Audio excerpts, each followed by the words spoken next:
Months have gone by since the story in Smash, and a year, well, probably, no, still close to 2 years until the anniversary of the collapse.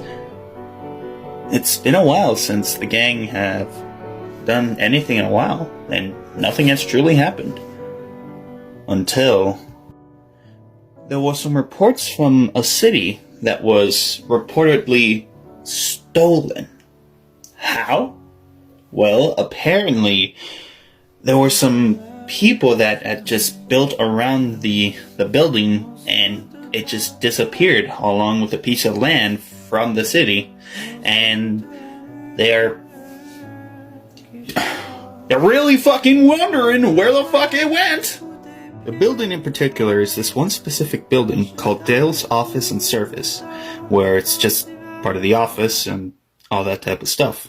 Apparently, there were some actual photos of the building in the sky, and people are starting to call it Devil's Island.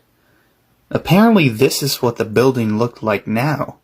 It had a big spike at the bottom, 4 rockets to the sides of the bottom, and a huge but medium wall surrounding the building, which now looked completely different, with no windows. Cyan, who was the first to hear about this, contacted most of the group and told them that this was happening. She was able to look around on the Dale's official website and trying to dig around more until she found something odd. A link into some blueprints.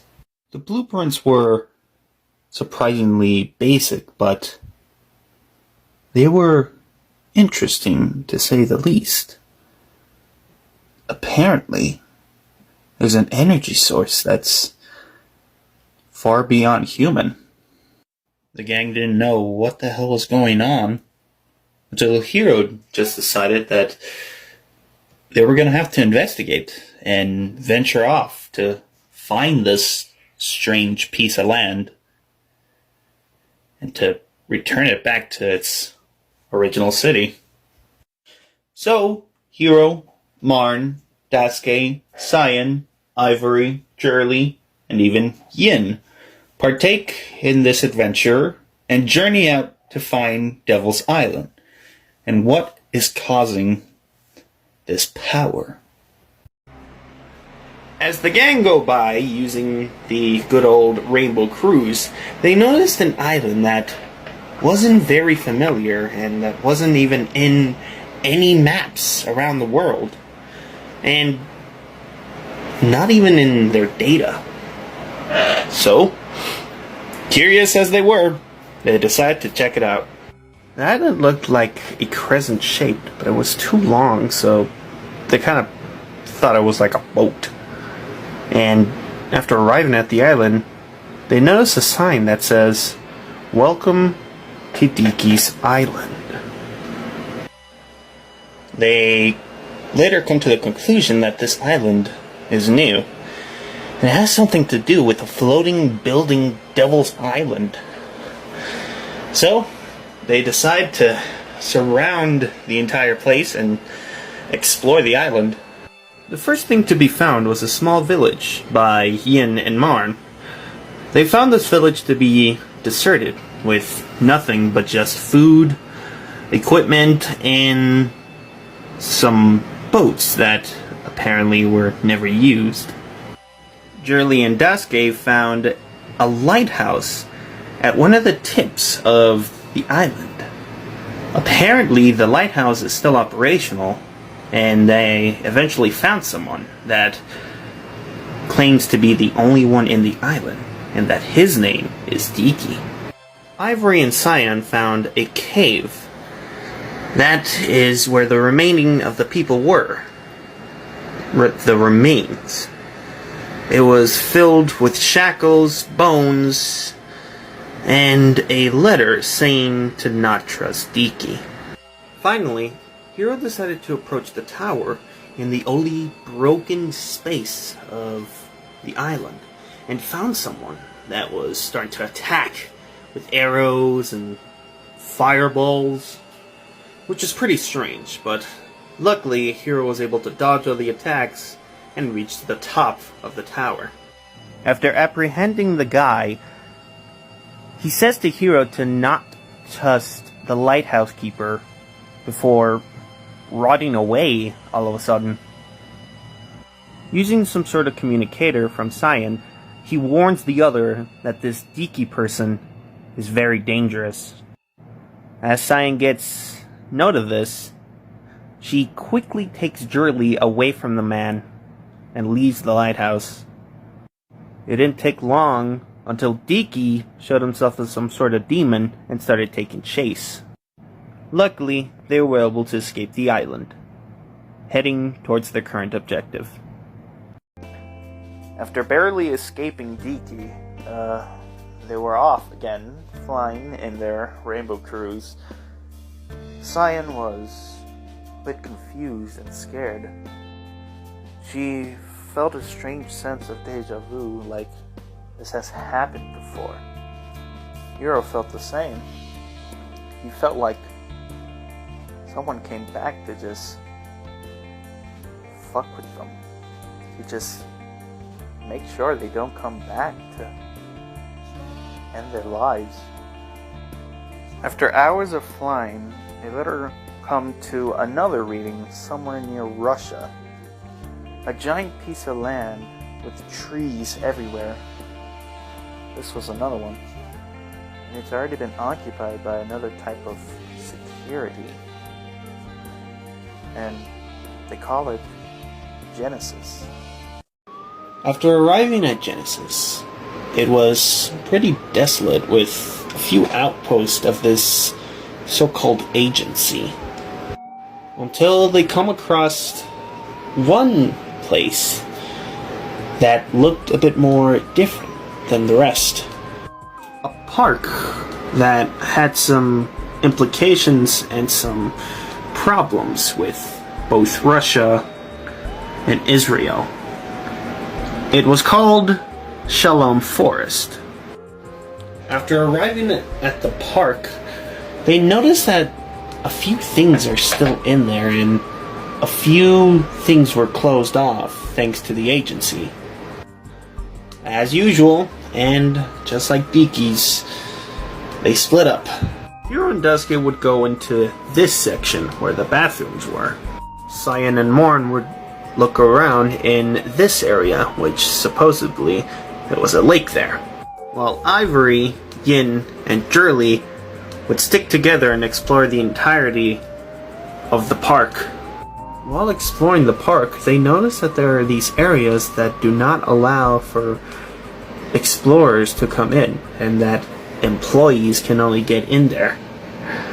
It was unnerving and unknown what has ever happened to these places. So, the gang decided to explore them. We would later hear someone coming in to the park. A helicopter landing right near the bathroom area. It was the agency guys.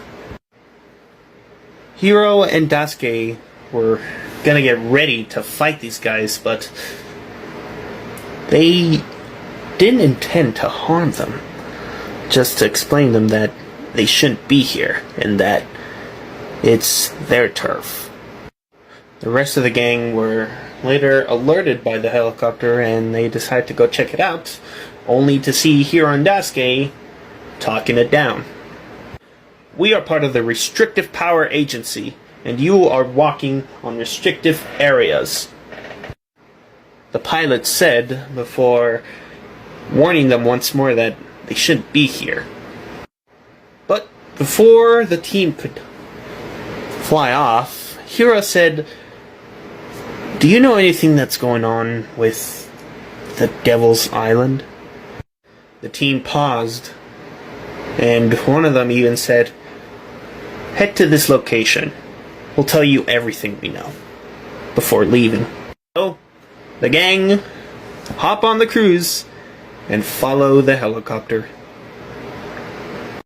After arriving at the rendezvous points, they come across a city that has this sunshiny day type of theme, and with a lot of skyscrapers all around.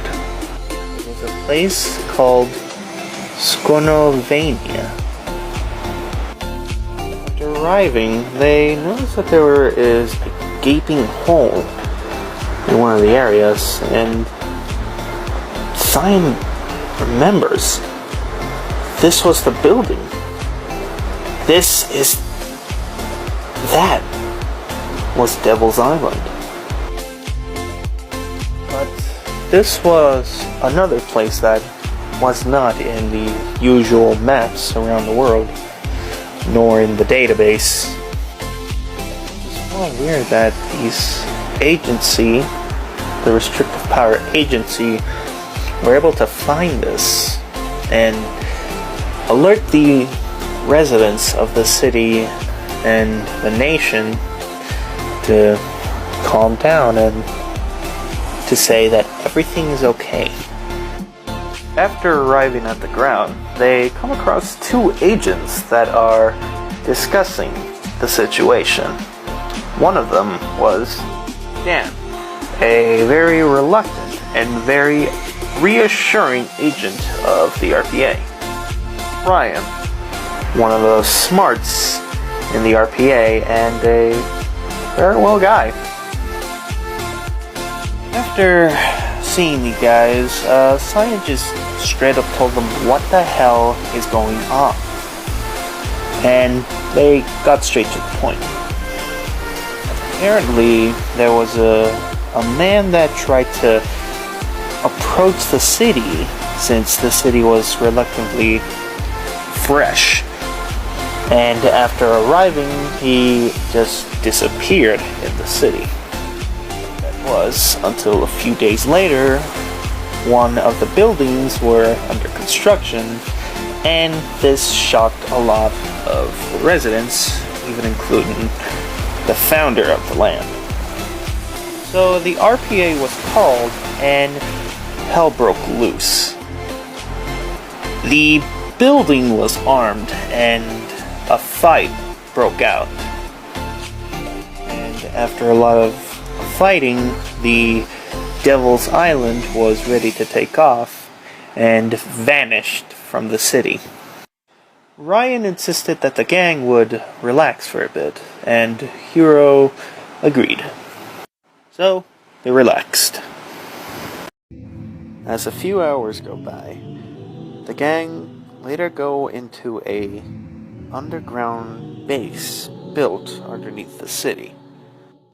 Dan and Ryan later tell the blueprints of the world being used by this island, floating around the world. It's also been told that it's been changing a lot of areas into completely different locations and completely changing their scenery and what's in them. This has become an issue for the RPA since they were a survivor of the collapse. They then get a notice that a fresh location has been found, and thus they get ready and leave the city to find this place. After arriving at the place, it seemed like nature has already taken this place. It seemed like this place was just abandoned, left to the trees. That's because it was. The land of Grenier was a very peaceful place. A place where everyone was well. Until the ground was acting more stranger. And soon a tree as big as the castle took over the kingdom and changed its people. After arriving at the kingdom, the place looked so much stranger. Ryan and Dan were a little prepared, but a bit scared. Cyan was just downright terrified, and Jerrly didn't know what the hell was going on. And the rest were just as confounded and terrified. Until they heard something move in one of the houses, overgrown by nature. It was a very strange phenomenon, but it looked like one of the villagers that were in this kingdom changed and were overtaken by the vines of this tree. Walking throughout the entire village of the kingdom, there were monsters. Monsters that didn't look anything like nature. Something that wasn't part of anyone. The only thing that it was part of was the tree. It was unnerving to see a castle that was told to be so grand to be forgotten, left to time, as no one thought all about it. The gang were very terrified when they explored this place.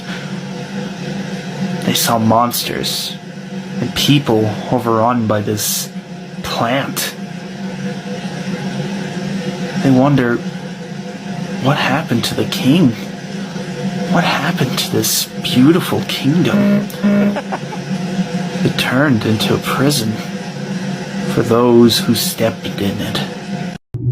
After searching the castle, they come across a place that seemed out of place. They come to a room filled with trees reaching up to the roof, but never outside the castle. That's actually the main tree, which is in the middle of the room, with the king's remains. Cyan takes a closer look, and he notices that the king was very deep in this tree. It was pretty unnerving to see a ruler of a great land be imprisoned by nature itself. As the gang look around the place, they notice that, oh no, the monsters, they're coming close. The many monsters from this place are now roaming around. They sense that because the gang are near this giant tree, they pose a danger to destroying it. And because of that, the tree used the king. The tree decided to use what remained of the king to make a monster. As soon as the king had awoken, he started to attack blindly, following the tree's orders.